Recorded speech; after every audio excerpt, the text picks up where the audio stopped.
ஸ்மோக்கிங்னால lung cancer வருங்கிறது கண்டிப்பா இப்போ தெரியும். எல்லாருக்கும் தெரியும். ம். ஹார்ட் அட்டாக் வரும்னு சொல்லியிருக்கோமா? இது வரைக்கும் கிடையாது. இல்ல. இப்போ ஜிம் பண்ணுறவங்க திடீர்னு ஒரு நாள் போய் ஜிம் பண்ணிட்டு இருக்கும்போது ஹார்ட் ப்ராப்ளம் வருது அப்படின்னா அவங்க முன்னாடி ஹார்ட்டை செக் பண்ணியிருக்கவே மாட்டாங்க. இதில் ஏதாவது ஒன்று பிரச்சனை இருக்கும். ரிஸ்க் ஃபேக்டர்ஸில் நம்ம சொன்ன மாதிரி டயபெட்டிஸ் அன்கண்ட்ரோலாக இருந்து, பிபி அன்கண்ட்ரோலாக இருந்து, ஸ்மோக்கிங் விடாமல் பண்ணிட்டு இருக்கவங்களுக்கு. ஸோ இது இருந்ததுன்னா ஹார்ட் அட்டாக் வரும். செஸ்ட் பெயின் வந்து ஹார்ட் அட்டாக் வந்தால் நமக்கு ரொம்ப நல்லது. ம். ஏன்னு கேட்டால் செஸ்ட் பெயின் வந்து நம்மள்ட்ட வரும்போது மசில் டேமேஜ் ஆயிருக்காது. ம்.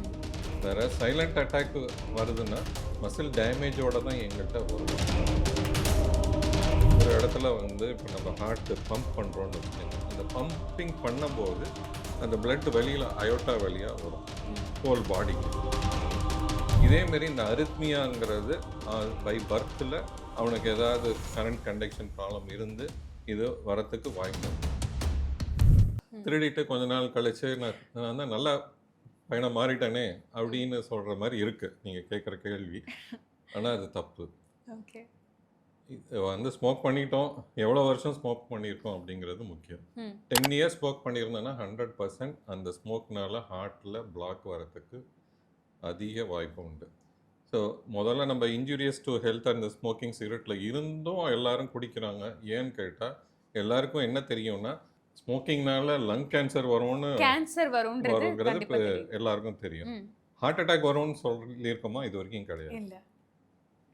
அப்படின்னா ஹார்ட் அட்டாக் வரும் அப்படின்னு தெரிஞ்சால் கண்டிப்பாக எல்லாரும் விட்டுருவாங்க. ம். ஸோ அதே மாதிரி தான் இப்போ நீங்கள் கேட்குறது ஸ்மோக் பண்ணிவிட்டு விட்டுட்டா என்ன ஆகும்?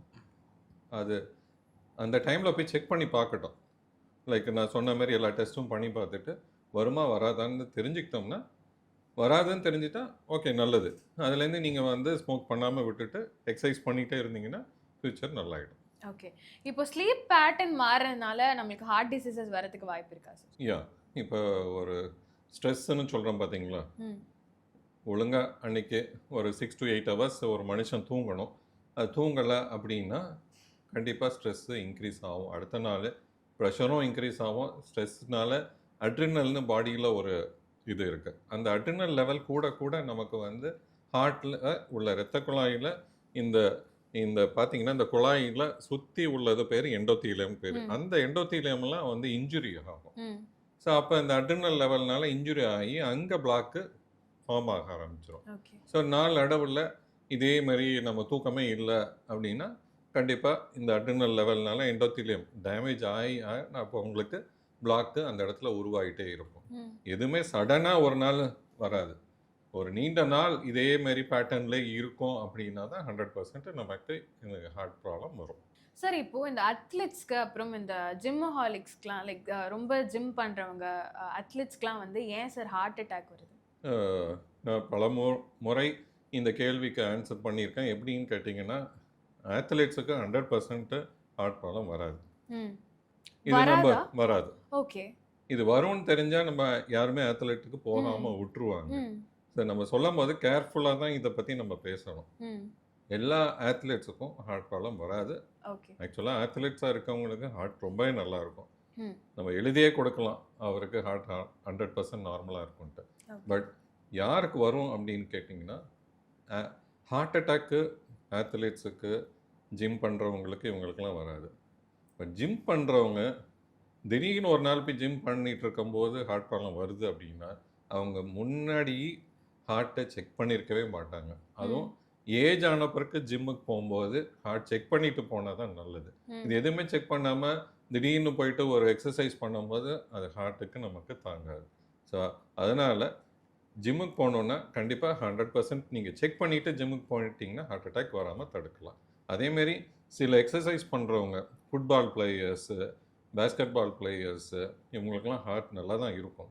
இந்த ஃபுட்பால் பிளேயர்ஸ் மட்டும் 1% 2% பார்த்தீங்கன்னா அந்த ஹார்ட்டில் உள்ள மசில் வந்து நம்ம எக்ஸசைஸ் பண்ண பண்ண பண்ண அந்த ஹார்ட்டிலோட மசில் வந்து கொஞ்சம் திக்கனிங் ஆக ஆரம்பிக்கும். ஸோ அதனால வந்து நமக்கு திடீர்னு ஒரு நாள் ஹார்ட் பீட் இரகுலராக மாறுறதுக்கு வாய்ப்பு உண்டு. அது 1-2% தான்.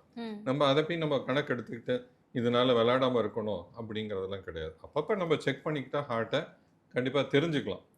ஹார்ட் ப்ராப்ளம் வருமா வராதா அப்படிங்கிறது ஒரு இது. அதனால எல்லாருக்கும் ஒரு அட்வைஸ் என்னென்னா, விளையாடினா தான் நம்ம ஹார்ட் நல்லா இருக்குன்னு சொல்கிறோம். நம்ம போய் திடீர்னு அதை நிப்பாட்டிட்டோம்னா திருப்பி ஹார்ட் ப்ராப்ளம் தான் வரும். குறிப்பா இது வந்து பேரண்ட்ஸ்க்கு சொல்லக்கூடிய விஷயமா இருக்கு. ஏன்னா ஜிம் போகாத, அவருக்கு தெரியும்ல ஹார்ட் அட்டாக் வருது செய்தி கேள்விப்பட்டேன். அதனால நீ போகாத அப்படின்லாம் சொல்லுவாங்க. ஸோ அத்லெட்ஸ் 100% டெய்லி எக்ஸசைஸ் பண்ணுறது ரொம்ப நல்லது. ஜிம் போனால் மட்டும் நீங்கள் இதெல்லாம் செக் பண்ணிட்டு போகிறது நல்லது. Okay sir. இப்போ ஹார்ட் பம்ப் ஆகுறது வந்து ஒரு இருக்கும்ல, மினிட்ஸ்க்கு இவ்வளோ பம்ப் ஆகணும் அப்படின்னு சொல்லி ஏஜ் ஆகும்போது அந்த பம்ப் ஆகுறது கம்மி ஆகுமா?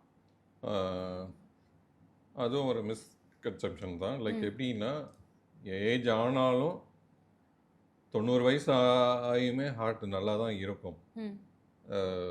அது வந்து ஒரு தப்பான கருத்து. அடப்பு வந்து அந்த ஹார்ட்டு மசில் டேமேஜ் ஆகுது பாருங்கள், அப்போ தான் அது ஹார்ட் பம்பிங் கம்மியாகும். அடப்பு வராமல் தானாக பம்பிங் கம்மியாகிறதுங்கிறது அது கிடையாது. ஸோ அதனால் நீங்கள் எல்லாமே வந்து நம்ம செக் பண்ணிக்கணும். இப்போ பம்பிங் கம்மியாக இருக்குது அப்படின்னா அடப்பு இருக்குன்னு தான் அர்த்தம். அப்போ அடப்பு இருக்கான்னு கண்டுபிடிக்கிறதுக்கு தான் நம்ம ஆன்ஜியோங்கிற ஒரு டெஸ்ட்டு பண்ணி பார்க்க போகிறோம். ஸோ அந்த செக் பண்ணி ஆன்ஜியோவில் பிளாக் இருந்தால் அந்த பிளாக் எடுத்துட்டிங்கன்னா திருப்பியும் நமக்கு இந்த பம்பிங் கம்மியாக இருந்ததும் இம்ப்ரூவ் ஆகிடும். சார், கொலஸ்ட்ரால் நார்மலாக இருக்கும், அவங்க ஹெல்த்தியாக இருக்காங்கன்னு நினச்சிட்டு இருப்பாங்க. அப்படி இருக்கும்போது ஹார்ட் அட்டாக் வருமா? ஸோ நான் முதல் சொன்ன மாதிரி இந்த ரிஸ்க் ஃபேக்டர்ஸில் கொலஸ்ட்ரால் ஒரு ரிஸ்க் ஃபேக்டர்ஸ். கொலஸ்ட்ரால் நார்மலாக இருக்குது. ஸோ அது ஒரு ரிஸ்க் ஃபேக்டர்ஸ். ஸோ அது நார்மலாக இருந்தும் நமக்கு வருது அப்படின்னா இதில் ஏதாவது ஒன்று பிரச்சனை இருக்கும். ரிஸ்க் ஃபேக்டர்ஸில் நம்ம சொன்ன மாதிரி டயபெட்டிஸ் அன்கண்ட்ரோல்டாக இருந்து, பிபி அன்கண்ட்ரோல்டாக இருந்து, ஸ்மோக்கிங் விடாமல் பண்ணிகிட்ருக்கவங்களுக்கு. ஸோ இது இருந்ததுன்னா ஹார்ட் அட்டாக் வரும். சார், செஸ்ட் பெயின் தான் வந்து ஹார்ட் அட்டாக்கோட ஃபஸ்ட்டு சிம்டம்ஸ்ன்ற மாதிரி சொல்லுவாங்க.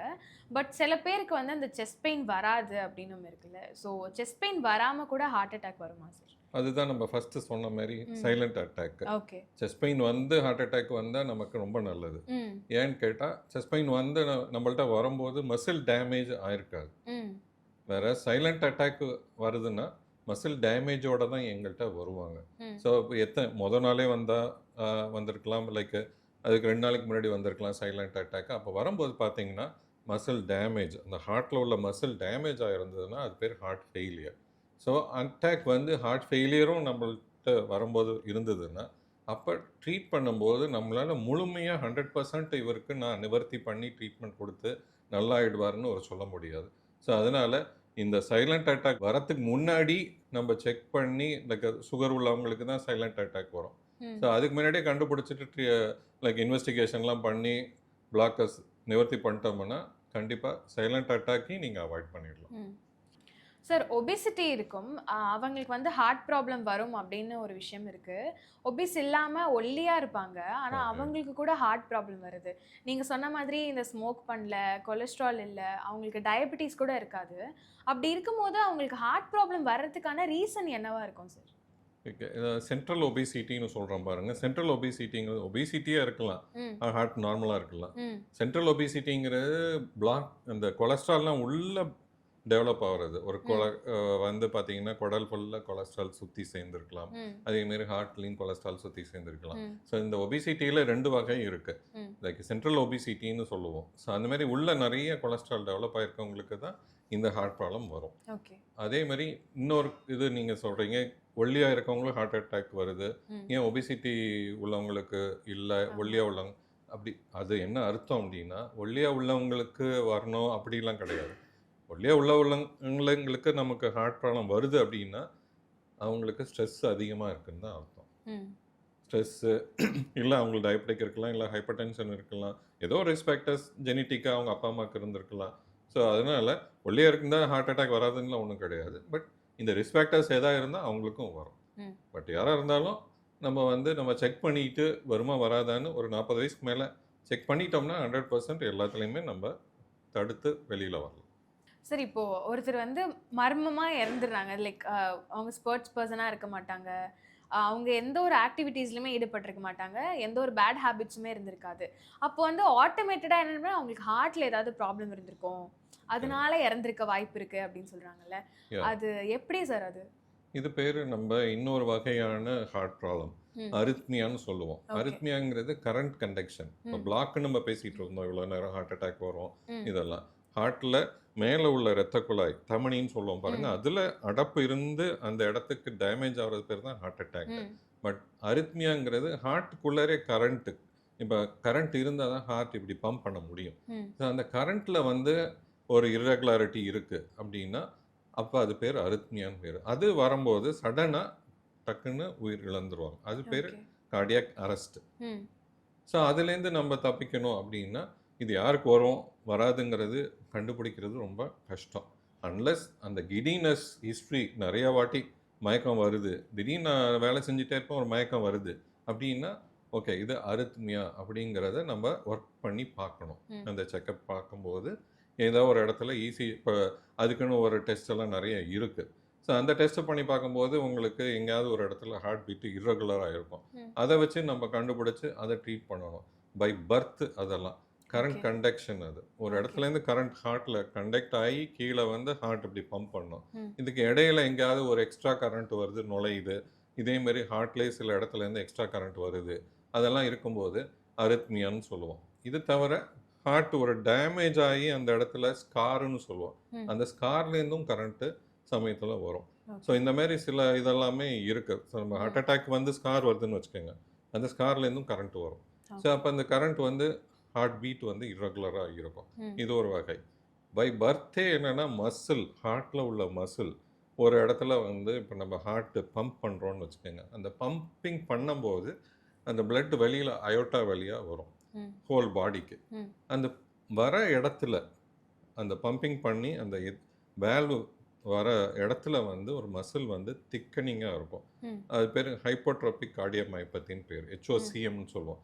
அந்த மாதிரி ஒரு கண்டிஷன் இருக்குன்னு வச்சுக்கோங்க, அப்போ அவங்களுக்கு இந்த மாதிரி இர்ரெகுலர் ஹார்ட் பீட்டு வரும். ஸோ இந்த மாதிரி இர்ரெகுலர் ஹார்ட் பீட்டு வந்தால் சடனாக அரெஸ்ட் ஆகி இறந்துருவாங்க. அதுக்கு நமக்கு இப்போ நவீன ட்ரீட்மெண்ட்லாம் வந்துருச்சு, பேஸ்மேக்கர் அந்த மாதிரிலாம் நிறைய இருக்குது. ஸோ இந்த மாதிரி பண்ணும்போது பேஸ்மேக்கர்னால் டக்குன்னு நீங்கள் அந்த வயசானவங்களுக்கு ஹார்ட் பீட் கம்மியாகி பேஸ்மேக்கர், அந்த பேஸ்மேக்கர் கிடையாது, இது வேறு மாதிரி ஒரு பேஸ்மேக்கர். ஸோ அதை போட்டுட்டோம்னா திருப்பியும் இந்த கண்டக்ஷன் ப்ராப்ளம் வரும்போது அதுவே ஷாக் கொடுத்து டக்குன்னு அதை கண்ட்ரோல் பண்ணிடும். ஸோ அவங்கள நம்ம தப்பிக்க வைக்கலாம், இல்லைன்னா அரெஸ்ட் ஆகி இறந்து போயிடுவாங்க. ஸோ இது வந்து ஒரு வகையான ஹார்ட் ப்ராப்ளம், அரித்மியான்னு சொல்லுவோம்.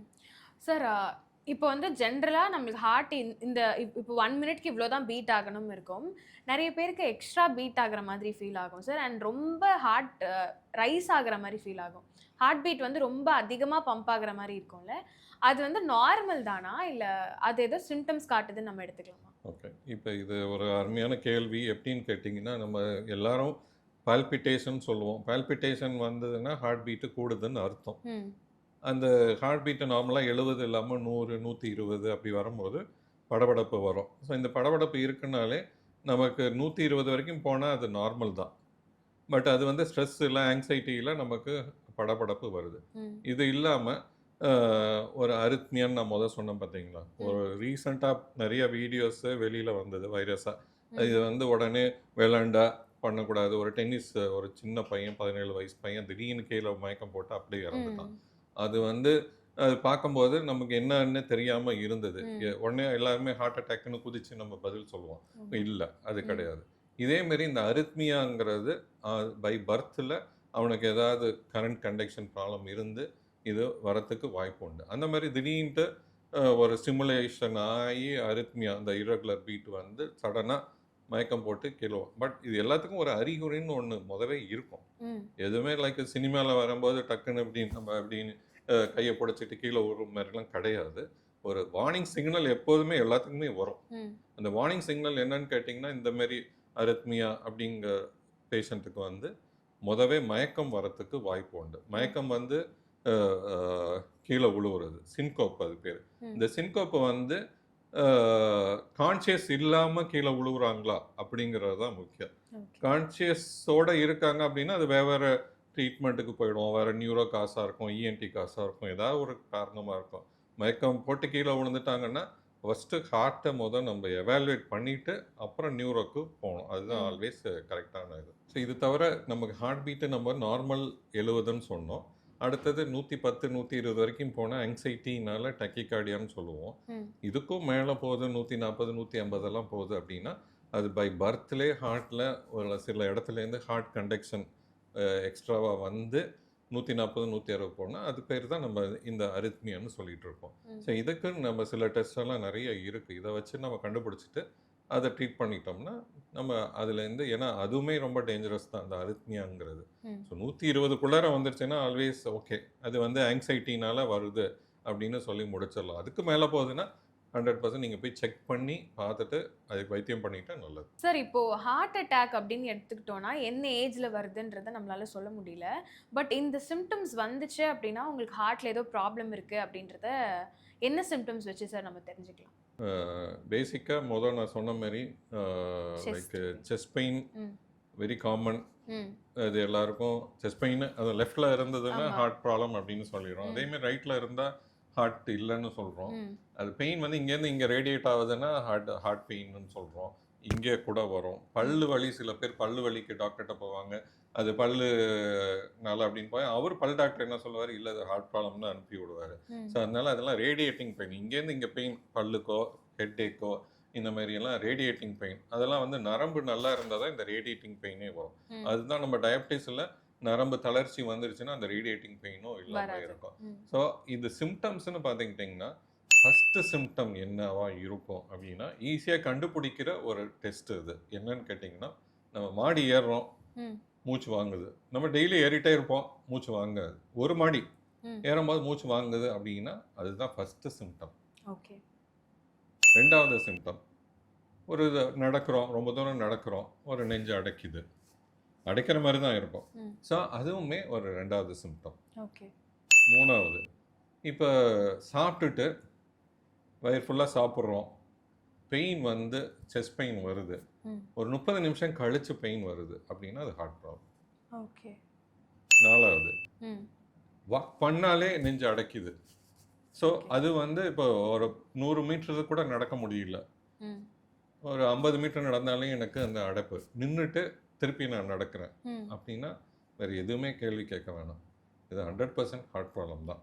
ஸோ நேராக நம்ம டாக்டர் கார்டியாலஜிஸ்ட்டை பார்த்துட்டு ஆன்ஜியோ பண்ணிக்கிட்டிங்கன்னா அடைப்பை கண்டுபிடிச்சி நிவர்த்தி பண்ணிட்டோம்னா ஹார்ட் அட்டாக்லேருந்து தவிர்க்கலாம். சார் இயர்லி ஒன்ஸ் வந்து நம்ம இந்த ஹார்ட் செக் பண்ணுறதுலாம் வந்து பாசிபிளாக இருக்குமா சார்? எல்லாருமே பண்ணுவாங்களா?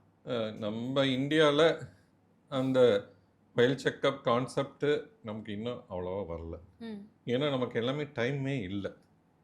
டைம் இல்லாமல் நம்ம சுற்றும் போது இதுக்கு நம்ம எப்படி டைமை ஸ்பெண்ட் பண்ணி போய் ஒரு ஹெல்த் செக்கப் பண்ணுறது, அதுதான் ஒரு பெரிய கேள்வி. இதுக்கு டைம் ஒதுக்கி ஒரு இயர்லி ஒரு டேட்டை ஃபிக்ஸ் பண்ணிங்க.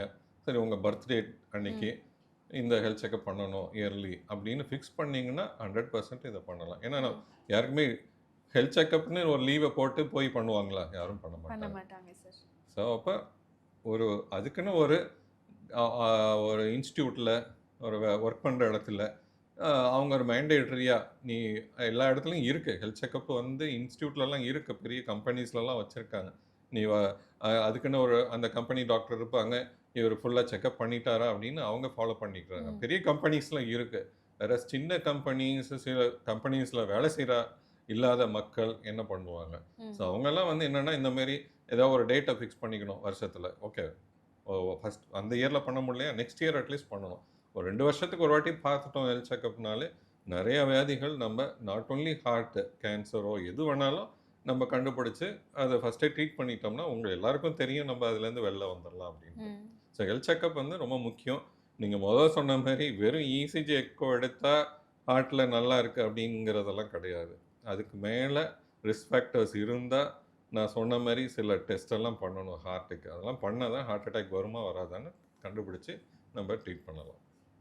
சார் இளம் வயதிலே வந்து இப்போ ஹார்ட் அட்டாக் வருது அப்படின்னு சொல்கிறாங்க. அதுக்கான ரீசன் என்னவா சார் இருக்குது? அதுதான் ஸ்ட்ரெஸ்ஸு. ஸ்ட்ரெஸ்ஸுனால நமக்கு நான் சொன்ன மாதிரி அட்ரினல் ரைஸ் அதிகமாக இருக்கும்போது அந்த எண்டோத்தீலியம் அஃபெக்ட் ஆகி அங்கே பிளாக் வரும். ஸோ அப்போ யங் ஏஜில் ஹார்ட் அட்டாக்னு வருதுன்னா அவங்களுக்கு ஸ்ட்ரெஸ் அதிகமாக இருக்குன்னு தான் அர்த்தம்.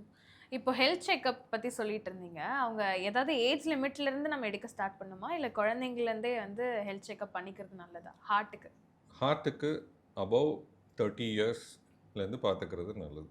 ஓகே ஸோ இது ரொம்ப அழகாக போச்சு சார் இந்த கான்வர்சேஷன். நீங்கள் கார்டியோ அரெஸ்ட் எதனால் வருது அண்ட் ஹார்ட் சம்மந்தப்பட்ட பிரச்சனைகளுக்கு இது கூட சிம்டம்ஸாக இருக்கலாம் அப்படின்னு சொல்லி நிறைய விஷயங்கள் ஷேர் பண்ணீங்க. எங்கள் கூட ஷேர் பண்ணதுக்கு அண்ட் எங்கள் கூட இன்னைக்கு ஜாயின் பண்ணதுக்கு தேங்க்யூ. தேங்க்யூ. வணக்கம்.